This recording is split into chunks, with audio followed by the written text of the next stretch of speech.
Olá, meu amigo, minha amiga, estamos aqui outra vez, graças a Deus, para mais um conteúdo. Vou colocar aquele rodapé para você se inscrever, para você dar o certinho, para você comentar, para você compartilhar.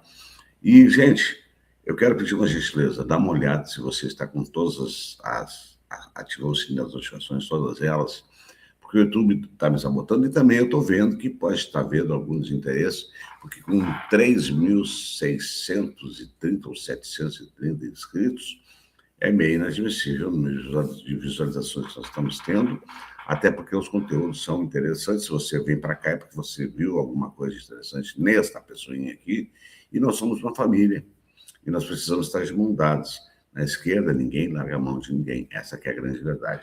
Bom, minha gente, vocês já tinham visto o vídeo que eu tinha feito sobre a questão do Marco Rubio, aquela carta que o Bananinha mandou, o Rachadinha mandou para o Marco Rubio, depois a resposta do Marco Rubio, agradecendo pelo Rachadinha oferecer a transição de governo com os Estados Unidos, que isso até deve ser encaminhado ao STF, ao Alexandre de Moraes, porque isso é traição à pátria. Nós temos leis aqui, tem Código Penal, tem um monte de coisa. Agora ele piorou a situação, porque viu que a taxação está para acontecer, ele já sentiu que deu um tiro no pé com a questão de fazer enquadrar o PCC e PV como organizações terroristas, que, aliás, a antecipação do governo americano fez com que um dos envolvidos com o PCC foragisse. Enquanto eles estavam atuando, se eles tivessem feito uma troca de informações entre FBI e Polícia Federal, como estava sendo feito, não teria acontecido isso. Então, a PF teve que acelerar a operação para poder pegar quem ainda podia pegar. Essa que é a grande verdade. E eu quero fazer uma revelação, vou trazer um conteúdo aqui. Um dos que foi preso nessa operação aplicou em criptomoeda do Donald Trump. Mas isso fica para outro assunto. Eu quero começar mostrando um conteúdo para vocês, porque a história ela não pode ser esquecida.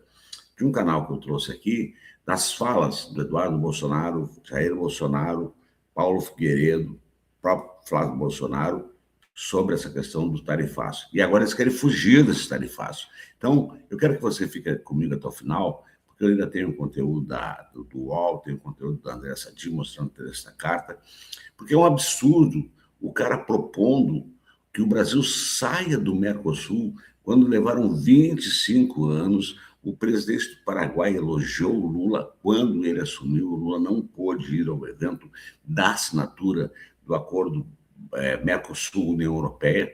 E o animal, esse canalha, ele não tem proposta, ele é um sabujo. E o pior de tudo, ele foi pedir, o pedido dele é para adiar as tarifas para depois das eleições, que se dele ganhar, aí a gente pode ver tarifa, a gente pode entregar tudo, a gente pode negociar. Falou de Pix, falou uma série de zerda. Simples assim. Mas vamos relembrar aqui, porque relembrar é viver, recordar é viver, e viver é também saber da história do que aconteceu e não pode acontecer mais. As lideranças ligadas ao bolsonarismo fizeram declarações sobre tarifas dos Estados Unidos, anistia e a estratégia em relação ao governo brasileiro. Em vez de comentar primeiro, eu quero fazer uma coisa diferente hoje. Eu vou mostrar esses trechos que estão viralizando nas redes sociais e depois, lá no final, nós voltamos para fazer uma breve reflexão. Preste atenção no que está viralizando. Fica claro que nós nunca pedimos tarifas, nem agora e nem ano passado.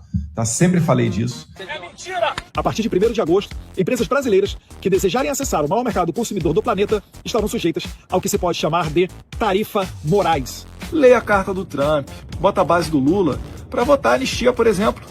Vocês vão dar um jeito na tarifa na hora, garanto, na hora. A decisão das tarifas foi do presidente Trump, com o nosso total e integral apoio, após ela ter sido decidida por ele, e nós continuaremos a apoiar a decisão. Porque se essa foi a decisão do Donald Trump a respeito do Brasil, nós somos totalmente gratos. Você imagina, o Trump faz algo para nos ajudar, e a gente vai lá e reclama publicamente? Então, que seja com o menor sacrifício possível, mas, se for necessário, iremos sim sacrificar tudo e queimar toda a floresta. O mais tenho feito, irmão, é conversar com pessoas mais acertadas, vamos assim dizer, no tocante que se não começar votando a anistia, não tem negociação sobre tarifa. Não adianta um ou outro governador querer ir para os Estados Unidos, ir para a embaixada, para não sei onde quer que ele vá, tentar sensibilizar, não vai conseguir, da minha parte. É por aí, pô. Agora, eu não posso também expor, como você quer que eu me exponha, que não resolve nada.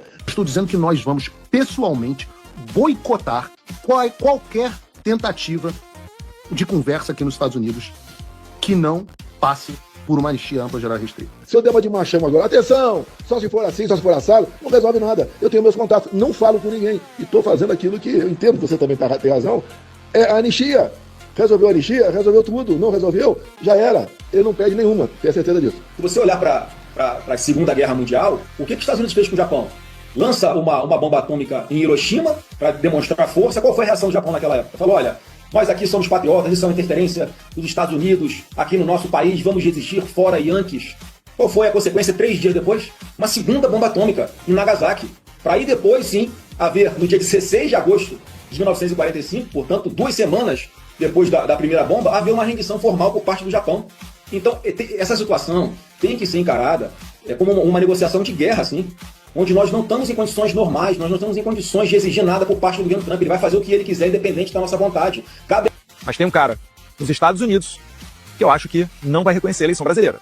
Vocês vão ter saudades do tempo em que a tarifa Moraes era de apenas 50%. Nós vamos boicotar um por um. Nosso aliado, ele é muito forte. O Trump não vai recuar diante do Alexandre de Moraes. Perfeito. Se houver o cenário de terra arrasada, pelo menos eu estarei vingado desses ditadores de toga. E que Deus abençoe os Estados Unidos da América. Você acabou de assistir uma sequência de declarações públicas dos Bolsonaros. Elas fazem parte de um debate político intenso sobre tarifas, anistia, relações entre Brasil e os Estados Unidos. Agora eu deixo uma pergunta muito simples para vocês responderem aqui embaixo. O que essa sequência revela sobre a estratégia adotada por esses atores políticos? Escreva aqui embaixo o que você achou e comente e compartilhe. O Brasil precisa saber que tipo de gente que está aí querendo se eleger aqui no Brasil.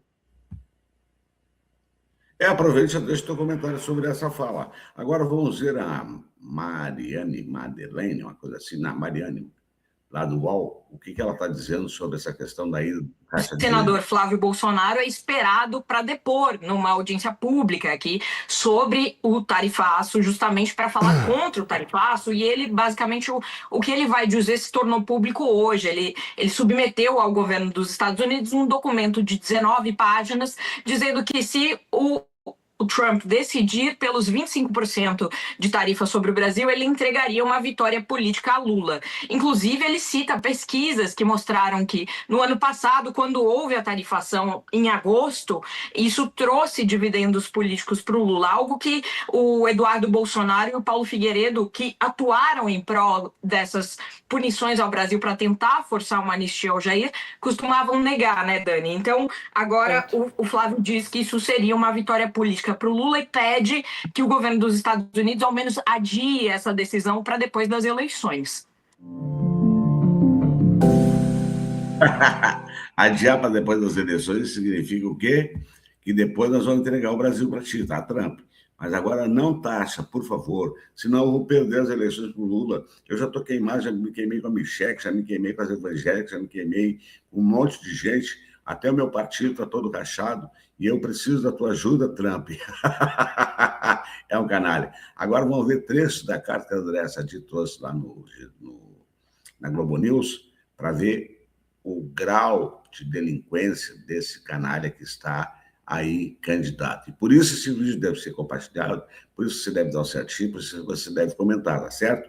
Vamos viralizar esse vídeo, gente. Vamos nessa. Claro que ele mandou para os Estados Unidos, começando por esse trecho aqui, quando ele fala do Pix. A gente separou por pontos, começando pelo Pix. Ele diz assim que o Pix é uma das marcas registradas da gestão do Bolsonaro, do Jair Bolsonaro, um avanço tecnológico que transforma instrumentos de controle corporativo sobre a vida econômica dos indivíduos em puro poder empreendedor transformador. E aí, assim, nosso papel jornalístico é botar as coisas nos seus devidos lugares. Só para lembrar aqui, quando isso aqui foi em outubro de 2020, o Jair Bolsonaro, ao ser perguntado sobre o Pix, respondeu que ele não tinha conhecimento, para lembrar para vocês. Ele chegou a confundir o Pix, inclusive, com um projeto de aviação civil. Vale lembrar para vocês que, apesar de ter sido lançado na gestão do Bolsonaro, o projeto do Pix começou no governo de Michel Temer. Então, só para mostrar para vocês, a gente separou uma frase do Jair Bolsonaro, então, de outubro de 20, aspas, não tomei conhecimento, fecha aspas. Esse é o primeiro ponto. Vamos passar então para o segundo ponto da carta do Flávio Bolsonaro no nosso destaque, que é o caso Master. Ele fala do caso Master como se ele fosse um espectador. Então ele diz assim, ó, o segundo é o escândalo do Banco Master, descrito como a maior fraude bancária da história do país, cuja investigação revelou uma rede de proximidade entre o controlador do banco e a estrutura de poder. Mas ele não é um espectador, ele está escalado nesse escândalo do Master, faz parte.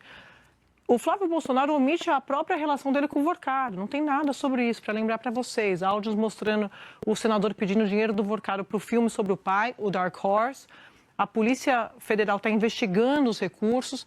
A produção separou aqui para mim que na carta ele cita o senador do PT, o Jacques Wagner, que foi... Ele cita, eu não vi isso, mas ele cita o Jacques Wagner na carta?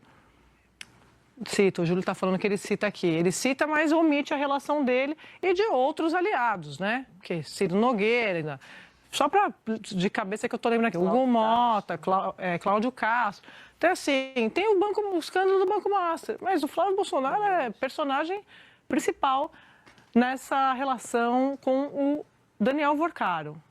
Então, só para lembrar para vocês, tá? Disso que a gente está falando aqui. O Intercept revelou esses áudios, só para dar o crédito aqui, né, do financiamento do filme, do Dark Horse, e não tem nada sobre isso aqui nessa carta que ele mandou lá para os Estados Unidos. A gente tem a outra? Não, ainda não. Daqui a pouco a gente passa a outra tela para vocês. Então, caros amigos, a última tela é sobre o tarifaço. Essa que a gente mostra ele dizendo, então fica para depois. O tarifaço agora não, mas hoje não, mas amanhã pode ser. Então não é que ele está rejeitando o tarifaço. Ele está dizendo que o tarifaço pode ser uma possibilidade desde que não atrapalhe o pleito, desde que não atrapalhe as eleições. Quer mais alguma coisa? Eu acho que não, né? Eu acho que é o suficiente para se ligar e para compartilhar esse vídeo, para dar um certinho, comentar, porque este canalha não ofereceu nada para o Brasil. Aliás, numa conversa de um dos interlocutores lá da Globo News, ele diz que o próprio PL está preocupado, que está achando um absurdo essa carta, está achando um absurdo ele ir aos Estados Unidos nessa audiência pública, que ele não está deixando de fazer, de propor algo para a saúde, para a educação, para a economia brasileira. Não.